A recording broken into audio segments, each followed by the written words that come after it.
Religion and politics have a long history of use and abuse in human affairs. Over the millenniums, some people have claimed to have the only true knowledge of God. Their claims often disagreed. It's even so today. Here's a poem by Maya Angelou. When I say I am a Christian, I'm not shouting I'm clean livin'. I'm whispering I was lost, now I'm found and forgiven. When I say I am a Christian, I don't speak this with pride. I'm confessing that I stumble and need Christ as my guide. When I say I am a Christian, I'm not trying to be strong. I'm professing that I am weak and need His strength to carry on. When I say I am a Christian, I'm not bragging of success. I'm admitting I have failed and need God to clean my mess. When I say I am a Christian, I still feel the sting of pain. I have my share of heartache, so I call upon His name. When I say I am a Christian, I'm not holier than thou. I'm just a simple sinner who received God's grace somehow. John Huss, at age 46, was burned at the stake. July 6th, 1415. He was a professor of philosophy at the University of Prague and was appointed to preach at Bethlehem Chapel. It was a place where worship and discussions could take place in the language of the people and where new ideas could be presented and discussed. Huss became a very popular preacher among both common people and aristocracy. John Huss taught openly that salvation comes directly from Jesus Christ.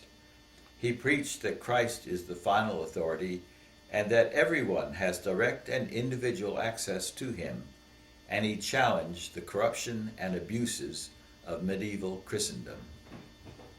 He also composed hymns in the Czech language for the congregation to join in singing. Estimates are that Huss preached over 3,000 sermons between 1400 and 1415 to artisans, the lower and the noble classes, including Queen Sophia, who wrote directly to Pope Alexander V in support of free preaching in Bethlehem Chapel.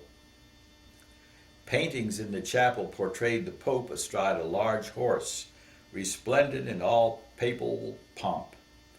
Its counterpart portrayed Christ in all His poverty, carrying the cross. The second pair of pictures depicted Emperors Constantine and Ludwig in the act of donating the city of Rome, a palace, the state with all its glory and power, to the Pope. Constantine places a golden crown on the Pope's head, clothes him in a purple mantle, and both emperors hold the stirrup for him, helping him into the saddle. The companion picture represented Christ before Pilate and having a crown of thorns placed on his brow. In another picture, the Pope was depicted sitting haughtily on his throne, having his feet washed. In contrast, Christ was portrayed in a kneeling position, washing his disciples' feet. The Roman Catholic Church of that day claimed that only church officials held the keys to heaven.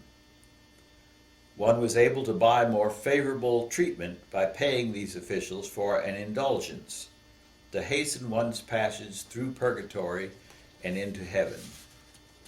It was a racket, and the money raised financed the crusades and lined the pockets of the clergy from the top to the bottom. Communion was reserved for those in power, popes, bishops, and priests. They were the only ones allowed to read the Bible. Mass was restricted to Latin.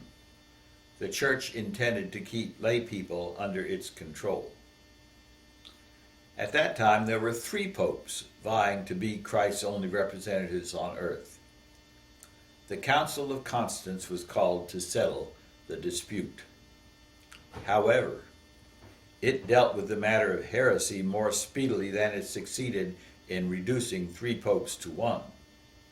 The ideas of Wycliffe and Huss were discussed and rapidly condemned. Wycliffe in England had translated the Bible into English, and Huss had translated Wycliffe's writing into Czech. 200 of John Wycliffe's writings, including his translations of the Bible, had already been burned leading up to the council. Jerome of Prague, with great courage, traveled to Constance to defend Huss. He too was arrested. In May 1416, he was burnt on the same patch of ground as Huss. To ensure that there were no relics of the heresy left, the council had Huss's ashes scattered in the Rhine, and it ordered that Wycliffe's body be dug up and burnt and consigned to an English river. The church went to extremes to repress any threat to its power. But there is a spirit within people that refuses to be suppressed. In 1457, 100 years before Martin Luther, members of the Hussite movement gathered on the estate of Lidditz, about 100 miles east of Prague, and organized a church called Unitas Fratrum, Unity of the Brethren. By 1517, it numbered more than 200,000 members in over 400 parishes. Using its 2 printing presses, it published some of the first Bibles and hymnals in common languages. It established schools, trained and ordained its own clergy. Women and men were treated as equals.